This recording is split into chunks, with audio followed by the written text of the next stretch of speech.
you're not surprised I'm back talking about a new journal. I'm not surprised I'm back talking about a new journal, and here we are.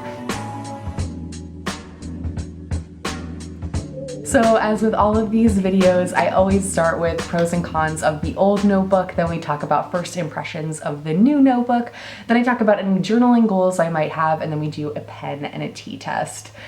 Let's do it. So some stats. This is my 83rd notebook in my collection. This is a Leuchtturm 1917 A6 pocket size notebook.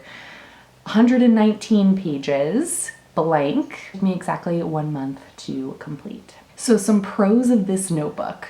The paper. We gotta talk about leuchtturm paper. It's just, I feel like for what you can actually find in a stationery store or just like in a bookstore, leuchtturm is a fantastic option. It works great with fountain pen.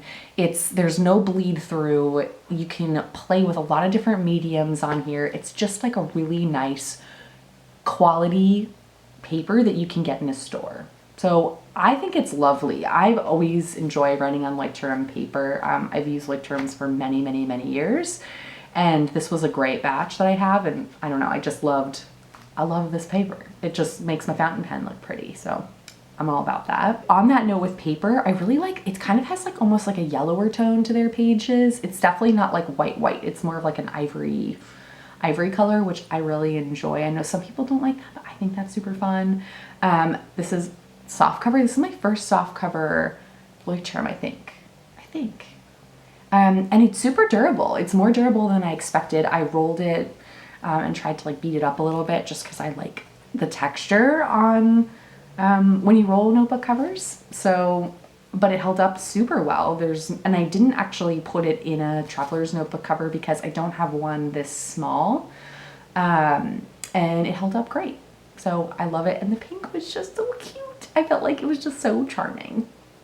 It was just a lot of fun to write in. I kind of felt like I was writing in like a miniature book the whole time, which kind of gave me these, I don't know, gave me good feelings. So I like that. And last but not least, it lays flat. So that's always great, especially with a soft cover. You can like really like work it, and like I love that I can like fold it back. So some people I know like to fold their journals. Some people don't like that, but I thought this was super fun.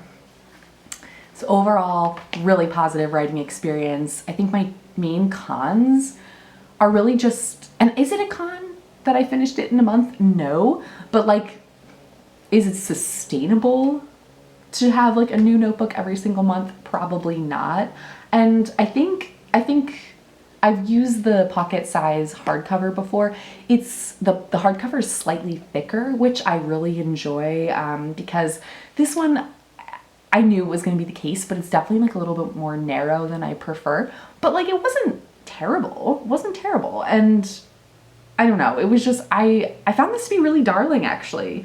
So I don't have too many cons. I mean, it just went really fast, and I'm glad I didn't collage because I would have went even faster. And the last thing about this is that it is a very thin notebook, but I do feel like there's a place and a time for a nice thin notebook.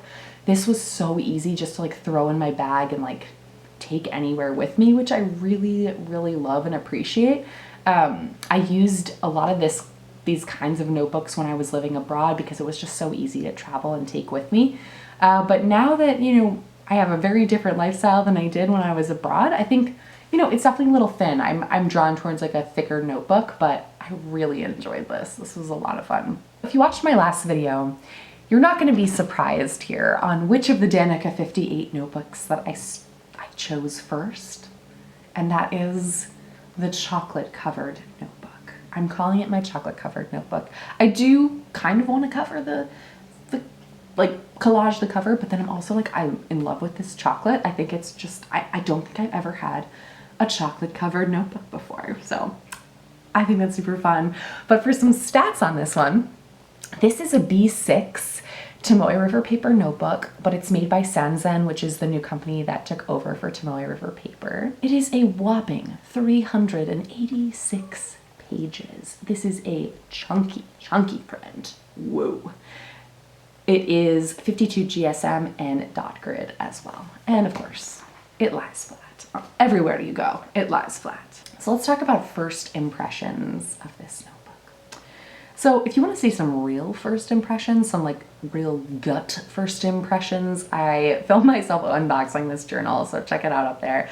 But I also have to admit that I've already started this journal. Normally when I film these videos, I have not even written a word on the page yet. But in this particular case, I finished my leuchtturm so quickly that I needed something to write in, and I couldn't resist, and I didn't have a chance to film, so here we are.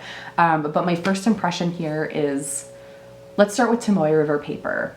For those of us who have written on it before, with the old Tomoe River paper, this was very sad to hear that a new company was taking over. But I have to say, I don't hate it. I don't hate the new paper at all. This is really nice. It's really nice. It just feels, I'm gonna say the pages feel a little bit smoother and a little less toothy than previous Tomoe River paper felt, but I'm really enjoying it. I'm getting really nice variation on my ink. It's 52 GSM, so it's still got that like really thin feel, but for some reason it doesn't feel quite as thin as the old one to me. I don't know why, but I'm really liking it. The chunky size is, I'm a fan. I'm a fan of how thick this is. I feel like I've flown through the past few notebooks just because they were on the thinner side and smaller side. So I'm really excited to just kind of like stay in one notebook for a while. It's time for me to settle, literally and metaphorically. Super durable binding. You've heard me gush about this before with danika58. It's sewn in and it's also glued. So there's just, you can lie flat anywhere. And I feel like I could like really tear this apart. I'm not gonna do it, but I feel like I could and it would wanna stay together. It's just a solid notebook. The cover is, yeah, I feel like I wanna cover it. I wanna like collage it, but then I also don't because it's chocolate covered. So maybe I need to find paper that's like has chocolate covered strawberries on it or something. Food. And last but not least, let's talk about B6. When was the last time I was in a B6 size? So for some context, B6 for me is kind of like the sweet spot between A5 and A6. It's got like the boxy square vibe that I personally like. It's not a narrow notebook. It is a wider notebook. And I really do think this is probably my unicorn size. Like I feel like this is the size I should be in. But for me, the drawback with the size always has been, it's so difficult to find in good quality notebooks. And I'm sure you guys will have some suggestions for me in the comments below when I say that. But it's always been a tricky size for me to find, but I know I love this size. It's just, A5 sometimes feels too big, A6 sometimes feels too small. We're going Goldilocks. This feels just right. So I'm really excited to be back in here. And as a result of being back in here, I actually don't have a documented journey cork folio in B6 size yet. But what I do have, and I went digging through my stash, I have an old chic sparrow, my first chic sparrow, that I will never get rid of because I just adore it so much. This is a B6 Pemberley leather, which is retired. This is the color Daisy, and this is just me. Like this is just, I could never get rid of this notebook. The texture, the I don't know, the color, just everything about it. I've like suntanned it. I've gotten ink out on it. Like this is just my happy place here. So I'm using this notebook in my old Chic Sparrow cover, and I am happy as they come. So I'm just super psyched. This is just a nice sweet spot for me. It's a little bit bigger, definitely chunkier. I think this is going to be a really, really fun, memorable journaling experience. Then in terms of journaling goals, last time I talked about wanting to do more tarot and journaling, and I did. However, I only did it once, but I did have a really fabulous tarot journal session in here, and it took up like 15 pages.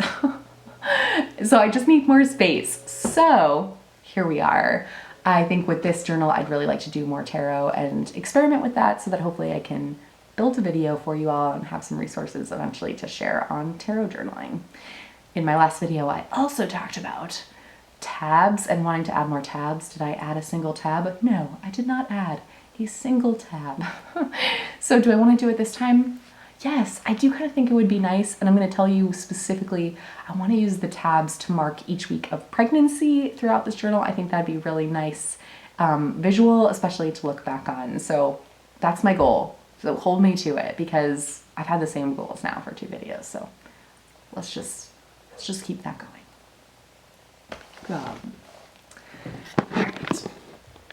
Here we are. So we've got my Lamy bold nib inked up with some lilac ink, and again, I have to admit, I might have already done a little bit of a pen test here. This is the same lilac ink, but as you can see on the back, we've got nothing, absolutely nothing. Like, you can maybe see like a little shadowing of some writing, but there's absolutely no ghosting, no bleed through whatsoever, and this paper is like divinely thin. What I want to point out is like there is some variation in the ink colors here. So we do, like, if you see like on this part of the T of stunning, like it is a little bit darker, but I'm not seeing quite as much variation as I was seeing in my other danika58 notebook here. So not sure, we shall see. Dries super quick, but like as you can see, it's almost like the same color kind of throughout, like no matter how hard or soft I press.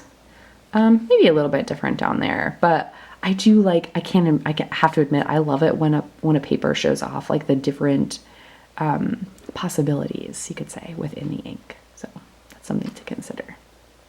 So as a Tomoe River paper lover, I have to say the best part about Tomoe River paper is always the crinkle that you get when you get the paper wet. And so far I'm not seeing any exception here. This is definitely going to crinkle nicely when it dries. I'm just curious to see how it's going to hold up over time. So I would like to wet a couple more of these pages as I go and be able to show you, you know, 1, how the paper crinkles, but 2, also how the notebook itself holds up. So I think it's going to be fine, but we shall see. So I'll keep you posted on that in the next video when I come back with this one. That's it. Thank you so much for joining me to talk about my old notebook. My chocolate covered notebook. I'm so excited. So thanks again, and let me know if you have any questions in the comments below, and I will see you soon, but probably not talking about this notebook for some time because I just need to get writing. Thanks so much. Talk to you soon. Peace.